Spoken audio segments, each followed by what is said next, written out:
कांग्रेस प्रधान और जिला सेक्रेटरी सवेरे 9 बजे से दोनों अपने साथियों को लेकर के यहाँ पर हैं। नगर निगम के साथी खादिया जी अपनी टीम को तमाम साथियों का हम ज्वाइंट ट्रेड काउंसिल की तरफ से स्वागत करते हैं। नमस्कार, आप देख रहे हैं पायनियर हरियाणा और मैं हूं आपके साथ भारती दुबे। इस वक्त मैं मौजूद हूं सेक्टर 12 डीसी ऑफिस के सामने। आपको बता दूं यहाँ पर आशा वर्कर्स हैं, भारी संख्या में मौजूद है जो लगातार प्रदर्शन कर रहे हैं। यहाँ पर इन्होंने पहले भी चुनौती दी थी सरकार को, यदि इनकी मांगे पूरी नहीं होती हैं तो ये दोबारा से उसी प्रकार प्रदर्शन करेंगी जैसे इन्होंने पहले करी थी, भारी संख्या में। आप देख सकेंगे मेरे पीछे कितनी भारी संख्या में यहाँ पर आशा वर्कर्स मौजूद हैं। सरकार के खिलाफ नारे लगाए जा रहे हैं। लगातार इनकी मांग है कि जब तक इनकी मांगे पूरी नहीं होगी, इनकी जो मुख्य मांग है वो यही है कि जो इनको अन्य कार्य दिए जाते हैं, जिनके इनको सैलरी भी नहीं मिलती है, उनके अलावा जो इन्हें कार्य दिए जाते हैं वो इनसे ना करवाया जाए और इनकी सभी मांगों को पूरा किया जाए। क्या नाम है आपका? सुशीला चौधरी। कहाँ से आए हैं? यहीं से फरीदाबाद से ही। क्या कहना चाहेंगे, क्या क्या मांगे हैं और पूरी नहीं हो रही है, इतने पापड़ बेलने पड़ रहे हैं अपनी ही मांगों को पूरा करवाने के लिए, क्या कहेंगे? ये सरकार कहाँ सुनती है किसी की? ये सरकार ऐसे ही पापड़ पिलवाती है, आशा वर्करों को परेशान कर रखा है, ऑनलाइन काम का दबाव डाल रखा है।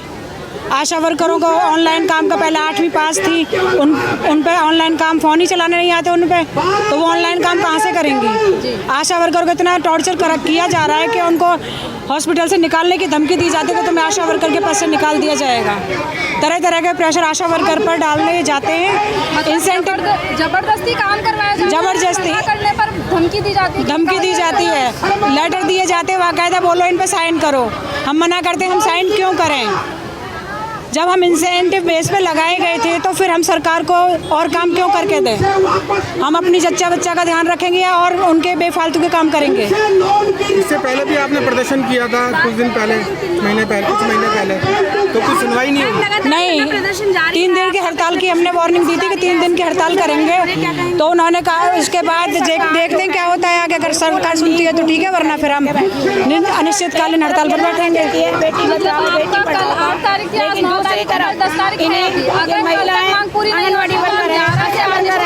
आगे हड़ताल बढ़ाई जाएगी। नहीं, कोई टाइम नहीं दिया। कल हमारा डेलीगेट मिलने गया था तो वो मिले नहीं थे वहाँ पे। बोला था हमसे कि टाइम ले लो डीसी साहब से मिलने का, तो कल हमारे 2 टीम मेंबर गए थे तो उन्होंने मना, कोई भी नहीं था उसमें ऑफिस में, तो टाइम नहीं मिल पाया हमें। नमस्कार जी, क्या नाम है आपका? मेरा नाम हेमलता है। आप यहाँ पर मौजूद है, भारी संख्या में आपने कल भी प्रदर्शन किया था, आज भी कर रहे हैं। क्या आश्वासन दिया गया आपकी मांगों को लेकर पीछे से? अभी हमसे किसी ने कोई मुलाकात नहीं की है, ना किसी ने कोई आश्वासन दिया है। ये हमारी जो मांगे हैं ना, वो आज की नई मांगे नहीं है। 2018 में भी हमारी एक लंबी हड़ताल चली थी जिसमें हमारी कुछ मांगों को मान लिया गया था और कुछ मांगों को अभी तक मंजूर नहीं किया गया। बहुत छोटी छोटी मांगे हैं कि 17 साल से हमारी आशा वर्कर काम कर रही है, जबकि 17 साल में कहते हैं ना कि हर डिपार्टमेंट में बढ़ोतरी होती है मानदेय में, लेकिन आशा वर्कर की कोई बढ़ोतरी नहीं हुई।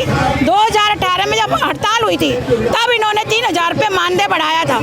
उसके बाद कामों की बढ़ोतरी इतनी तादाद में कर दी है कि 1000 से भी ऊपर हमारे पास काम दे दिए गए हैं। ऑनलाइन काम का भी दबाव बनाया जा रहा है। अगर आशाएं मना करती हैं ऑनलाइन काम के लिए तो उनको हटाने के लिए धमकी दी जाती है कि आपके लिए लेटर निकाल दिए जाएंगे, आपको हटा दिया जाएगा। तो हम सरकार को ये कहना चाहते हैं, हम धमकियों से डरने वाले नहीं हैं, काम करते हैं, उसका पैसा हम मांगते हैं। आप हमें सरकारी कर्मचारी घोषित कीजिए, उसके हिसाब से हमें पेमेंट दीजिए।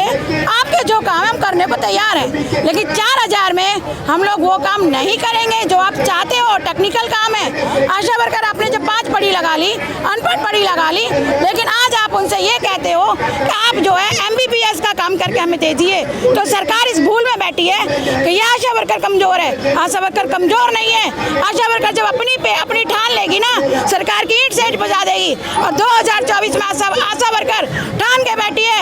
इस सरकार ने अगर हमारी नहीं सुनी तो इस सरकार को इस सत्ता में आने नहीं दिया जाएगा।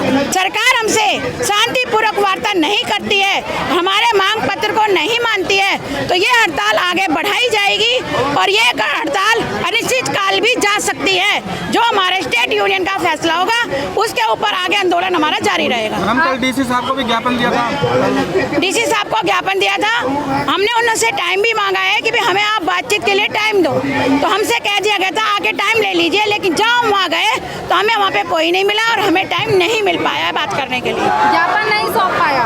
ज्ञापन तो दे दिया मैम हमने, लेकिन जो हमें बातचीत के लिए टाइमिंग चाहिए वो टाइमिंग हमें नहीं मिली। मैम आगे आपका एजेंडा क्या होगा? आगे एजेंडा यही है, इस हड़ताल को आगे सुचारू रूप से चलाया जाएगा। कोशिश यही है कि सरकार हमारी वार्ता को सुने और हमारी मांग पत्र पे बात करे, हमारी डेलीगेशन को धमकाने की कोशिश ना करे। 7 तारीख को हमारा डेलीगेशन पंचकुला गया था, तो वहाँ पे अधिकारियों का कहना था आशा वर्कर कोई काम ही नहीं करती। आशा वर्कर जब काम नहीं करती तो अब 3 दिनों में हड़ताल पर बैठे हैं। क्यों हम पर दबाव बनाए जा रहे हैं? क्यों अधिकारियों के फोन आ रहे हैं कि आप काम करिए?